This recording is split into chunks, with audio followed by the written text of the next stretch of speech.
What's good, everyone? It's your boy Terry speaking from the garage shop. You know, recently I've been getting asked, yo, Terry, man, what harness do you use when you power your LS and your LS type vehicles? That's easy work. I always go to PSI Conversion. I just happen to have one right here. Now, this isn't just reused wires. No. All the wires are brand new, and the connectors, brand new. They even install the proper J connectors depending on what ECM you're running. And the wires are all decked out in that black loop for the professional look. Ooh. Suppose you got yourself a 3rd gen red and green or either blue and green PCM.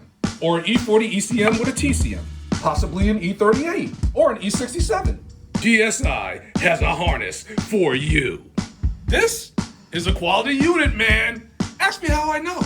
Because I'm still rocking the PSI harness on the 71 Chevelle SS LSA project 2.0.